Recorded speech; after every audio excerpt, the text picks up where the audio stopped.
T'es-tu déjà senti comme un véritable étranger dans ton propre corps? Et tu vois, je parle de ce moment précis où soudainement tu entends ta propre voix crier des choses que tu ne voulais pas dire. Ou quand tu vois ta main tout à coup attraper cet aliment ultra transformé que tu t'étais promis d'éviter et que tu la regardes comme si cette main ne t'appartenait pas. Tu vois, on nous a vendu le grand mensonge que la liberté est une question de morale, de vouloir quelque chose très fort ou simplement d'avoir du caractère. Mais aujourd'hui, je vais te prouver que ta volonté n'est pas une vertu. En réalité, ta volonté est un budget. Et je ne parle pas d'un budget au sens d'une supposition. Je parle d'une facture qu'il faut payer. Ta volonté n'est pas un désir abstrait. C'est une ligne budgétaire qui, en plus, comme je te le disais, doit être payée et comptant. Chaque fois que ton cerveau doit freiner une impulsion, tes mitochondries doivent libérer des électrons et s'il n'y a pas d'argent dans la caisse, si tu n'as pas cet excédent de voltage, la banque biologique te coupe le crédit et tu deviens un véritable jouet de tes propres instincts.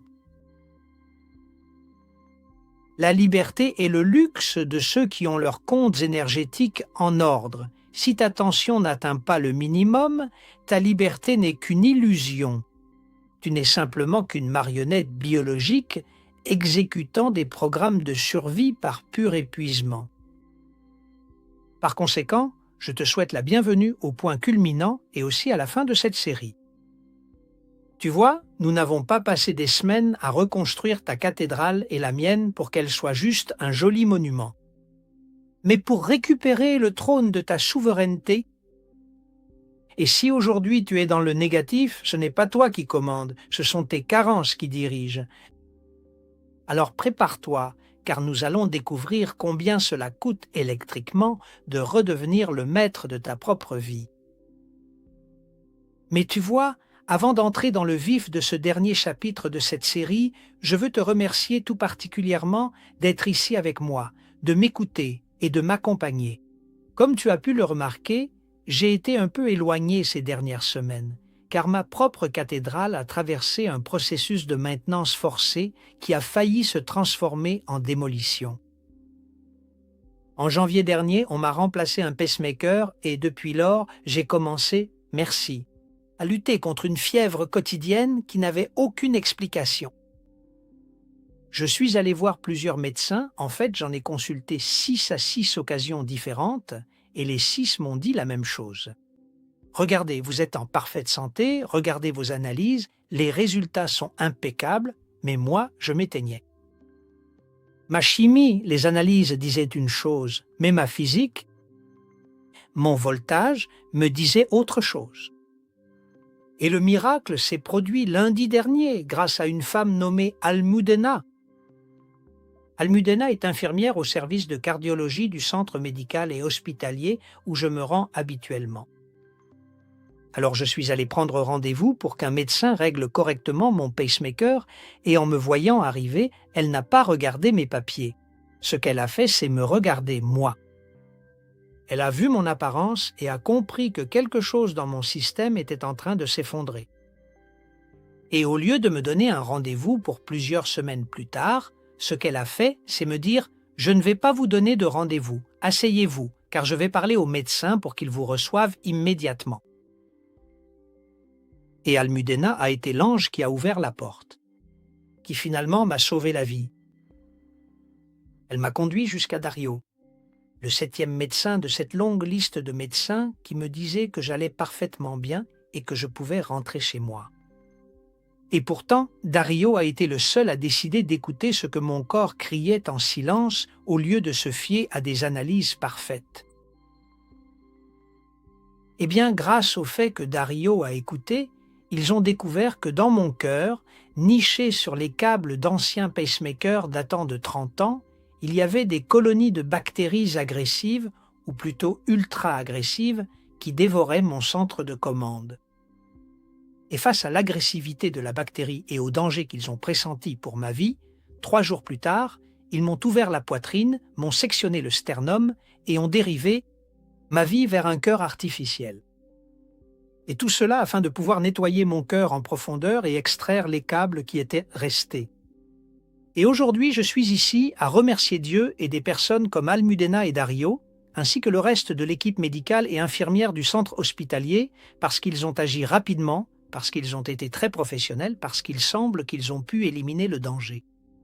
Et aussi parce qu'ils ont réussi à faire en sorte que ces vieux câbles laissés dans le cœur lors du remplacement par de nouveaux pacemakers soient simplement sortis facilement et contre toute attente. Grâce à Dieu.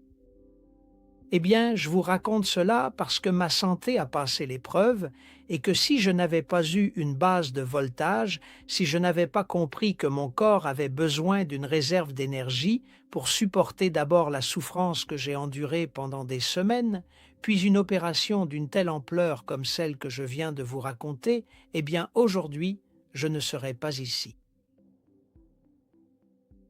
La médecine conventionnelle regardait mes analyses et moi, je regardais mon énergie. Et c'est là toute la différence entre être parfait sur le papier ou être vivant dans la réalité, ici, avec toi, toi et moi.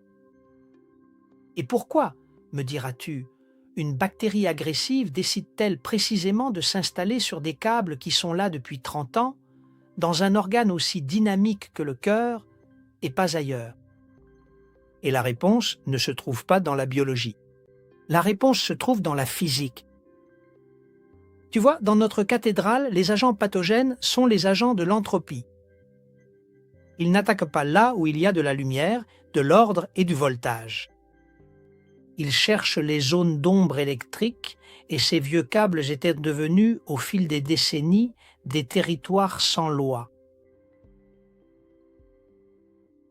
C'étaient en somme des points morts. Là où la conductivité était si faible que mon système immunitaire, qui a besoin de millivolts pour patrouiller et pouvoir attaquer, ne recevait tout simplement pas le signal et donc n'entrait pas. Imagine une patrouille de police qui ne peut pas entrer dans un quartier parce qu'elle n'a ni radio ni lumière. Eh bien, c'est exactement ce qui se passe. Quand la tension chute, cela crée un refuge, un véritable abri pour le chaos. C'est ce qu'on appelle la loi de l'attraction de l'entropie. Là où l'énergie ne circule pas, le désordre s'installe. Et ces bactéries n'étaient pas un simple accident ou un coup de malchance, c'étaient de véritables squatteurs biologiques qui ont profité du fait qu'une partie de ma structure était plongée dans l'obscurité. Mon opération n'a pas été seulement un nettoyage de microbes, ça a été une reconnexion forcée des câbles pour que la vie puisse à nouveau s'exprimer dans cette zone qui est mon cœur. Parce que, comme nous allons le voir maintenant, s'il n'y a pas de flux électrique, il n'y a aucune souveraineté possible sur le terrain. Et tu vois, c'est là que réside la leçon que je retiens de tout cela. Parfois, la vie nous oblige à nous rappeler que même l'architecte doit veiller sur ses propres fondations. J'ai dû me concentrer sur mon propre niveau d'énergie, veiller à ce que mon organisme ne soit pas fragilisé par le stress accumulé durant ces mois de travail, et cette absence n'a finalement pas été le moment opportun pour le faire. Perdu. Voici ma réflexion personnelle. Ce fut en réalité une véritable épreuve du feu pour tout ce que je vous raconte dans ces vidéos sur nos cathédrales respectives, la vôtre et la mienne. La réalité, c'est que j'ai utilisé, ou plutôt que j'ai dû utiliser, même si je les utilisais déjà, chacun des protocoles que nous avons analysés ici. De l'eau structurée jusqu'à la suppression radicale des champs électromagnétiques, voire même l'autophagie. J'ai dû redevenir le maître de mon voltage pour pouvoir revenir aujourd'hui avec une autorité que seul le fait d'avoir été dans la tranchée et d'en être revenu peut te donner. Ma santé est mon terrain d'expérimentation. Et ce que j'ai appris pendant cette pause, c'est ce qui va donner du sens à tout ce que nous avons construit ensemble. Pour que tu comprennes ce qui est en jeu aujourd'hui, dans cette fin de série, nous devons regarder en arrière et voir un peu l'ampleur de l'œuvre que nous avons construite. Tu ne peux pas comprendre cette conclusion si tu n'assimiles pas que ton corps est un système électrique avant d'être chimique. Ce qui m'est arrivé au cœur n'a pas été une défaillance de la chimie de mon sang.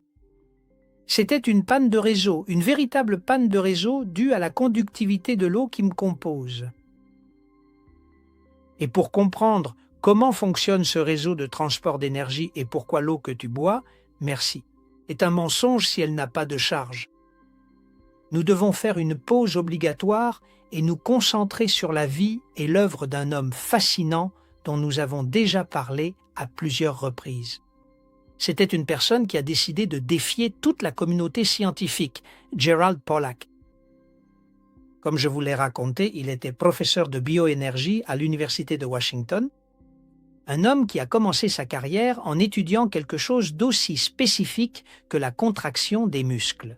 Pollack aurait pu rester dans le confort du milieu académique traditionnel, mais sa curiosité était trop grande et il s'est rendu compte que les manuels scolaires échouaient sur un point fondamental.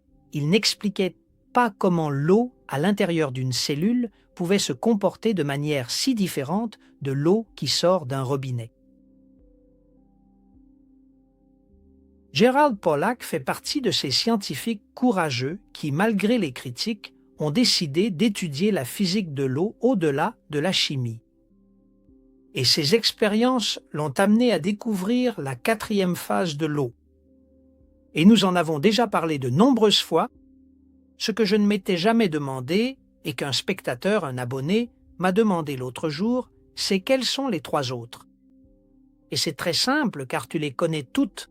Le solide, la glace, le liquide, l'eau et le gazeux, la vapeur. Et la 4e, c'est celle que Pollack a découverte.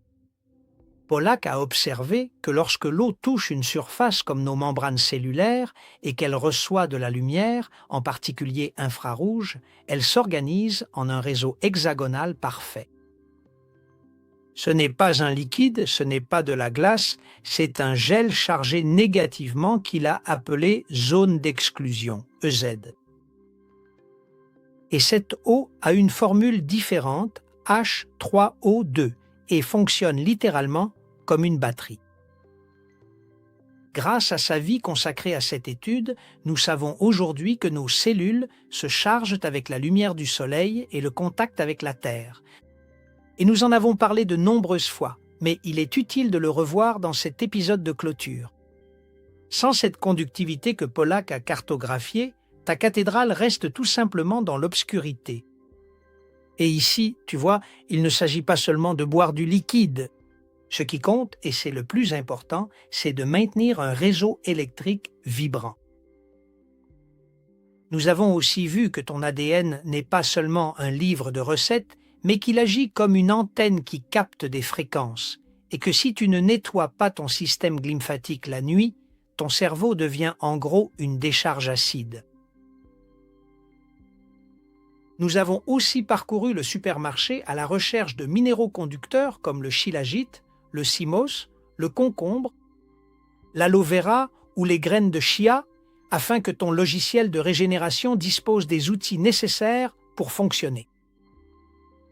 Et tout cela, en plus de l'insuline, du sucre qui agit comme un acide de batterie, du soleil et du grounding, constituaient les briques et le câblage. Mais à quoi bon vouloir une cathédrale parfaitement électrifiée? S'il n'y a personne assis sur le trône pour donner les ordres? Et c'est ici qu'entre en scène l'un des esprits les plus brillants du XXe siècle, Erwin Schrödinger. Peut-être que tu le connais ou que son nom te dit quelque chose grâce à son célèbre chat enfermé dans une boîte, mais Schrödinger était bien plus qu'un physicien quantique. Tu vois? C'était un homme profondément spirituel et un rebelle qui a fui la Vienne nazie pour se réfugier à Dublin en 1944. Et là-bas, loin du vacarme de la guerre, il s'est posé une question qui a changé à jamais la biologie. Regarde quelle question apparemment stupide il s'est posée. Qu'est-ce que la vie? Et rien qu'en la posant, il a proposé quelque chose de révolutionnaire. Il a dit que la vie est un effort héroïque pour contredire l'univers. Il existe une loi intransigeante, la deuxième loi de la thermodynamique, qui dit que tout tend vers le désordre, c'est-à-dire vers l'entropie. Et si tu arrêtes d'apporter de l'énergie à un système, le chaos le dévore. Eh bien, ce que Schrödinger a fait, c'est nous apprendre qu'être en vie, c'est maintenir un état de négantropie, qui est l'opposé de l'entropie ou de l'ordre. Et cette lutte se gagne grâce au voltage. Une cellule saine à moins 90 millivolts est en gros une forteresse d'ordre.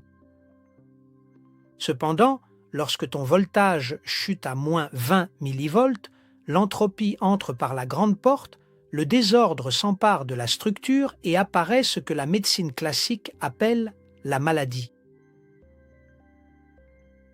Ta cathédrale tient debout parce qu'il y a un courant électrique actif qui empêche les lois de la physique inanimée de te réduire en poussière.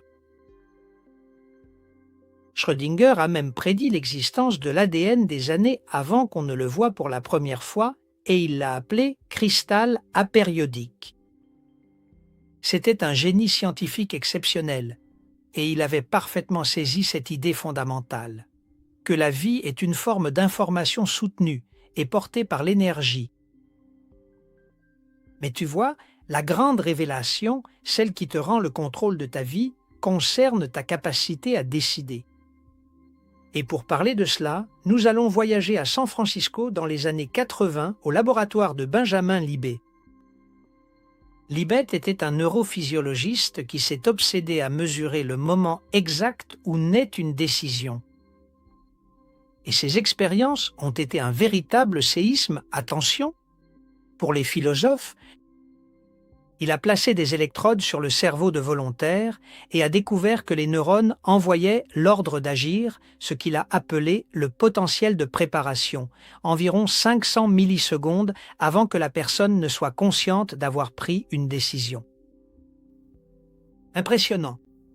C'est-à-dire, il semblait que nous étions des machines réactives, ou dit autrement, des esclaves de notre propre inconscient. Mais Oliver, qui a toujours cru en la liberté humaine, a trouvé la faille et l'a appelé le saint veto.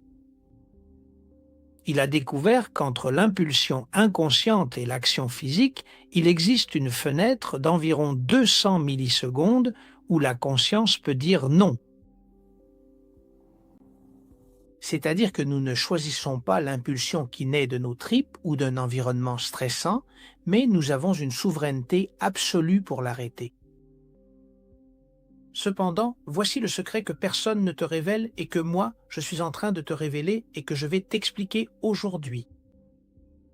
Ce veto conscient, cet acte de dire non à un instinct primaire, consomme une quantité d'énergie électrique et d'ATP immensément supérieure à celle de simplement se laisser aller. Autrement dit, pour être maître de toi-même, tu dois être chargé, tu dois avoir ton voltage à un niveau élevé. Pense à cela comme à une transaction bancaire en temps réel. Suivre une impulsion, ce cri qui te brûle ou cette sucrerie qui t'attire, c'est comme descendre une pente.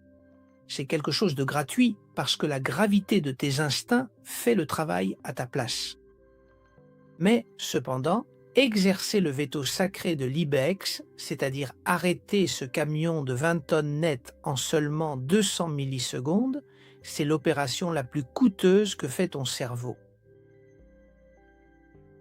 Cela nécessite un pic d'ATP et une décharge massive d'électrons. Et si ton compte courant biologique est à découvert, le lecteur de carte de ton cerveau refuse simplement l'opération.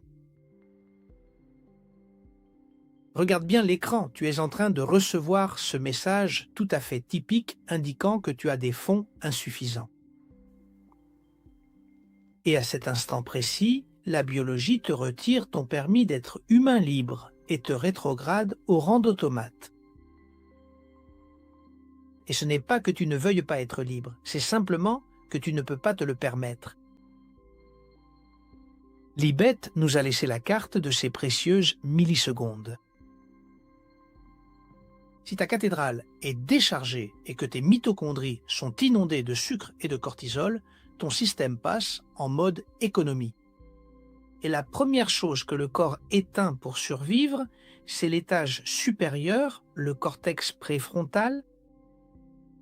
Et tu vas me demander, qu'est-ce que c'est exactement ce cortex préfrontal? Eh bien, imagine-le comme le bureau du directeur général ou le trône du roi dans ton cerveau. C'est ça. Juste derrière ton front, c'est-à-dire ici.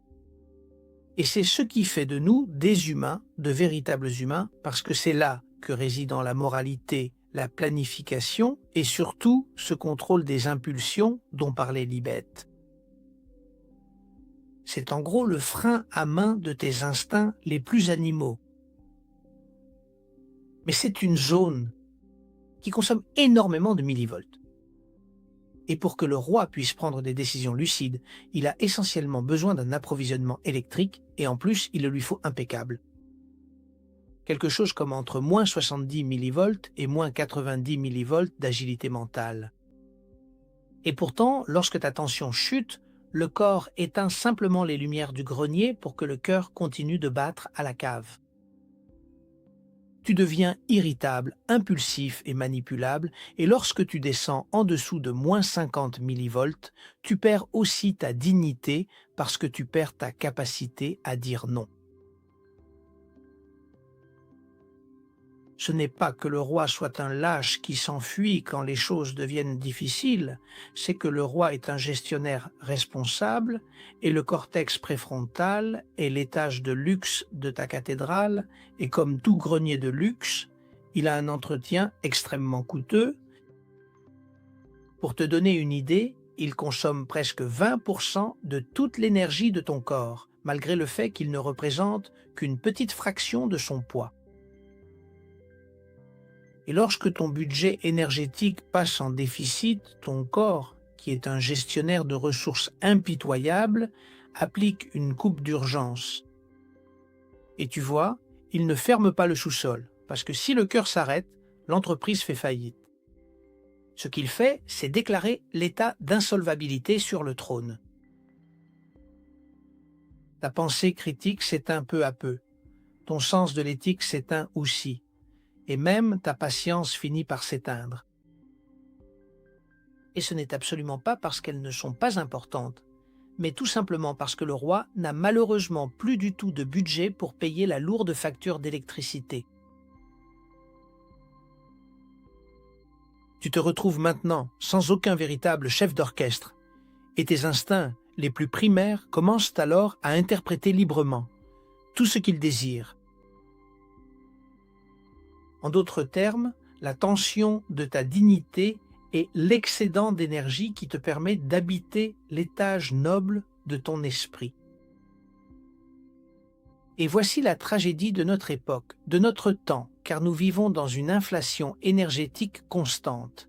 Le Wi-Fi, la lumière bleue des écrans, le stress chronique et toute cette quantité d'aliments acides qui sont comme des taxes abusives, qui te vide ton compte courant sans que tu t'en rendes compte. Tu travailles 8 heures, mais pourtant ton corps a l'impression d'avoir couru un marathon électrique et c'est pourquoi tu rentres chez toi sans patience pour tes enfants ou tu cèdes à n'importe quelle tentation. Ta tension est au plus bas.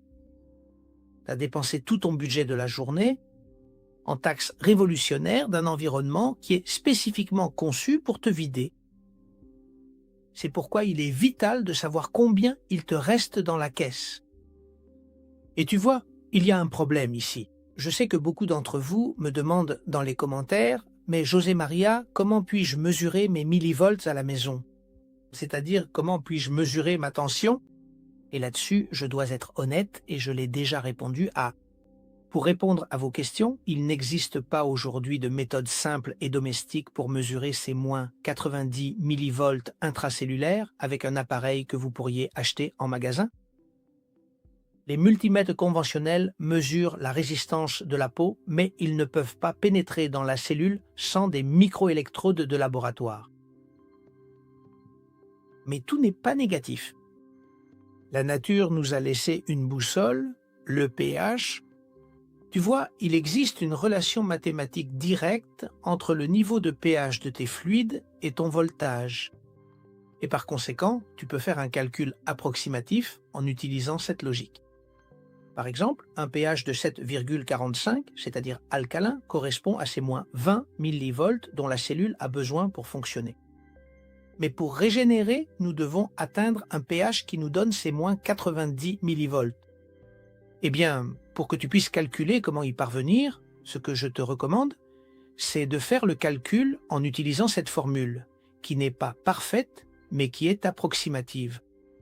La tension est plus ou moins égale à 61 multiplié par le pH moins 7. Ou dit autrement, tu soustrais 7 au chiffre de pH que tu obtiens et tu multiplies ce chiffre par 61. Et si tu mesures ton pH avec une bandelette réactive et qu'il ressort acide, c'est-à-dire en dessous de 7, ta tension est au plus bas et ta lumière est éteinte. Mais ici, permets-moi de m'arrêter un instant pour t'expliquer d'où vient ce nombre 61, que tu multiplies par la valeur de ton pH moins 7. Comme tu peux t'en douter, ce n'est pas un chiffre que j'ai inventé pour que l'histoire tienne debout d'une manière ou d'une autre. C'est une constante fondamentale de la physique qui explique comment la chimie se traduit en électricité. Tu vois, ce 61 vient de ce que nous connaissons en sciences. Merci. Comme l'équation de Nernst, et pour ne pas te compliquer la vie, imagine que ce nombre est un peu comme le taux de change officiel entre deux monnaies. La chimie, qui correspond au proton d'hydrogène que nous mesurons avec le pH, et l'électricité, qui correspond aux millivolts de ta batterie. Eh bien, c'est la monnaie d'échange. Et physiquement, ce 61 est le résultat de la combinaison de trois valeurs qui ne changent pas dans un corps humain sain. D'une part, la constante des gaz, d'autre part, la température de ton corps, deuxième partie qui ne va pas, que nous calculons normalement à environ 37 degrés Celsius, et troisièmement, la constante de Faraday, qui nous indique quelle charge électrique possède une mole d'électrons. Eh bien, lorsque tu mets tout cela dans le shaker mathématique et que tu passes des logarithmes naturels aux logarithmes décimaux, c'est de là que sort ce 61,5 que nous arrondissons cependant à 61. Merci. Pour que ce soit plus facile à manipuler, et c'est pour cela que je te disais approximatif. Eh bien, essentiellement, ce que ce nombre te dit, c'est que pour chaque point que tu parviens à augmenter ton pH, tu injectes exactement 61 millivolts de pression électrique à tes cellules. Et pourquoi est-ce que je te dis que le résultat est la monnaie électrique en caisse? Et tu vas voir, voici la clé de tout. La tension est, par définition, une énergie potentielle. C'est-à-dire, c'est la capacité qu'a un système à effectuer un travail, à réparer un tissu, ou pour que ton esprit prenne une décision difficile. Imagine un barrage d'eau. La tension n'est pas l'eau en elle-même, mais la hauteur à laquelle elle se trouve. Parce que plus le mur est haut, plus la tension ou la force de l'eau sera grande en tombant pour faire tourner les turbines. Dans ton corps, si tu as moins 90 millivolts, ce que tu as, c'est une hauteur énorme, une capacité incroyable pour que tes mitochondries produisent de l'énergie, réparent les tissus et, comme nous l'avons vu, pour que ton cortex préfrontal exerce ce veto de liberté, qui fait de toi un homme libre. Et pour mieux comprendre cela, peut-être qu'un autre exemple t'aidera. Imagine un arc bandé et la tension est la force de la corde. Mais si la corde est détendue, la tension est faible. Et même si tu veux tirer la flèche de ta volonté, cette flèche n'ira nulle part. Et l'acidité, c'est comme un véritable acide qui ronge cette corde. Plus tu es acide, plus tu as de protons d'hydrogène qui courent dans ton plasma et ces protons sont de véritables voleurs qui te dérobent les électrons dont tu as besoin pour tendre l'arc. Être à moins 50 millivolts, c'est être en faillite technique où tu n'as tout simplement pas assez de monnaie pour payer les processus de réparation de base et encore moins pour te permettre le luxe d'être l'homme libre dont nous parlions. Cependant, si ton pH est alcalin, ta cathédrale brille. Tu n'as pas besoin d'un laboratoire coûteux. Ce dont tu as besoin, c'est de comprendre que ton acidité est ton manque d'énergie. Et donc, lorsque ce calcul te donne un chiffre faible, ce que tu vois, c'est ta réalité sans phare. Tu es en faillite technique.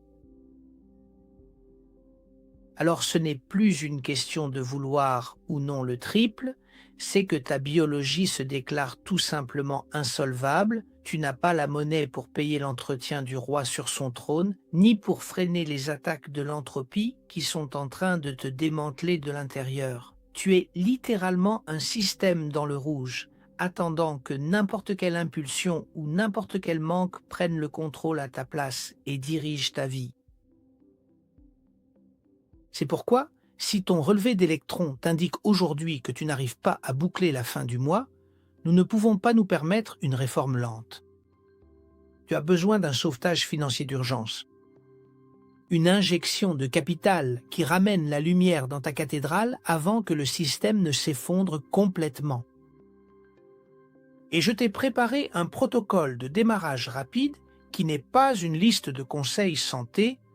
Ne le prends pas comme ça. C'est une véritable injection de capital d'urgence conçue pour déposer des électrons dans ton système en un temps record et permettre au cortex préfrontal de reprendre le contrôle. Avant que tu ne commettes une erreur que tu pourrais regretter par la suite. Pour commencer, il faut que tu cherches une borne de mise à la terre. 2 minutes pieds nus sur l'herbe ou la terre stabilisent le bruit électrique de ton système. Et si tu vis dans un climat froid ou que tu n'as pas accès à de l'herbe ou de la terre, cherche un de ces tapis qui te connectent à la terre via la prise électrique de ta maison. Quelques minutes suffisent pour stabiliser. Deuxièmement, récupère ta conductivité. Garde à l'esprit que sans électrolyte, les ordres du roi restent en chemin. Pour assurer la meilleure charge possible, ce que je recommande habituellement, ce sont ces alternatives qui fonctionnent à merveille pour reminéraliser. Cette eau structurée est pour s'assurer que la tension de ton corps, de ta cathédrale, ne chute pas. Sel marin ou sel de source non raffinée. C'est l'option la plus basique et parfois la plus puissante. Et ici, je ne parle pas du sel de table ordinaire qui, comme nous l'avons déjà évoqué à d'autres occasions, est mort, mais je te parle d'un sel celtique ou sel de Bretagne ou encore du sel de source. Ou d'un bon sel provenant de salines locales qui n'a pas subi de procédés chimiques. Ce sel apporte des dizaines de minéraux traces qui fonctionneront comme les câbles par lesquels circulera ton électricité interne. Une pincée dans ta bouteille d'eau suffit. Ensuite, il y a l'eau de mer ou le plasma marin. Comme je te l'ai déjà expliqué dans d'autres vidéos, le plasma marin est ce qui ressemble le plus à notre propre sang. Parfois, comme je te l'ai aussi raconté, il a même été utilisé pour des transfusions. Et tu peux trouver des bouteilles d'eau de mer pour la consommation humaine dans de nombreuses herboristeries. Si tu dilues une part d'eau de mer dans 3 parts d'eau douce, tu obtiens le meilleur sérum conducteur qui existe, en plus d'être chargé en électrons. Ensuite, il y a aussi la mousse de mer ou le cymos, et pour moi c'est un véritable joyau de la biophysique. On dit qu'il contient 92 des 102 minéraux dont le corps a besoin pour fonctionner, mais en plus, il est bien plus économique que le shilajit, que je ne mentionne même pas à cause de la difficulté à en trouver et à être sûr qu'il s'agit du bon. Le Symbosh, tu peux l'acheter sec, tu l'hydrates et chez toi, tu prépares un gel que tu ajoutes à tes infusions ou à tes smoothies. Et puis il y a les petits flacons de gouttes minérales concentrées. En ajoutant simplement quelques gouttes à chaque verre, tu t'assures aussi que l'eau ait la densité minérale nécessaire pour que les ordres du roi, c'est-à-dire de ton cortex préfrontal, parviennent aux cellules sans bruit ni interférence. Revenons au troisième point du protocole. Cherche des photons. La lumière rouge ou solaire recharge tes mitochondries et elle le fait de façon urgente. Et quatrièmement, exerce le veto de l'Ibex et fais-le consciemment. Respire profondément et compte jusqu'à 3 avant de réagir. Ces 3 secondes sont le pic de tension dont ton cortex préfrontal a besoin pour reprendre le trône. La reconstruction est terminée. Tu n'es plus une victime de ta génétique, ni des produits chimiques, ni du Wi-Fi. Tu as les plans, tu as les matériaux et maintenant tu as aussi un protocole d'allumage rapide. La cathédrale est debout, illuminée par la cohérence de ta propre biologie. Et maintenant, en réalité, il ne te reste plus qu'une chose. Habite-la avec l'autorité de celui qui sait que son énergie est le billet vers sa liberté. Mais souviens-toi que la structure n'est que le début. Pour que la vie s'épanouisse vraiment, nous devons aussi comprendre le milieu dans lequel tout cela s'immerge. C'est-à-dire cette mer oubliée qu'elle est votre plasma. Et pour que vous compreniez l'ampleur de ce que nous allons explorer dans cette nouvelle série, je dois m'arrêter un instant avec vous sur la figure de Linus Pauling. Linus Pauling n'était pas seulement le seul homme de l'histoire à avoir reçu 2 prix Nobel non partagés, l'un pour la chimie et l'autre pour la paix. Il fut aussi le rebelle qui osa dire que la médecine du futur ne traiterait pas les symptômes, mais ajusterait les molécules à leur juste place et en quantité correcte. Pauling fut celui qui découvrit l'hélice alpha, cette structure géométrique en spirale qui permet à tes protéines de vibrer et de conduire l'électricité de façon impeccable. Il ne voyait pas ton corps comme un sac de réactions chimiques désordonnées, mais il le voyait comme une architecture sacrée de cristaux liquides.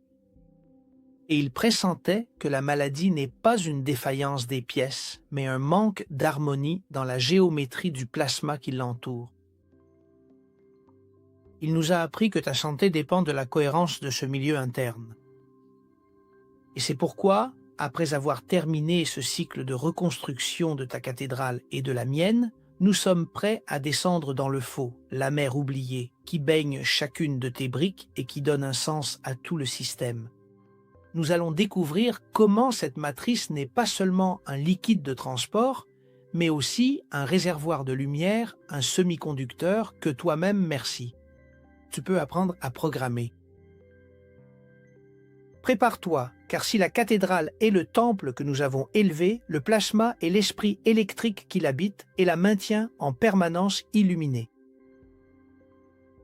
Nous nous retrouvons donc dans la nouvelle série, le plasma, l'essence de la vie.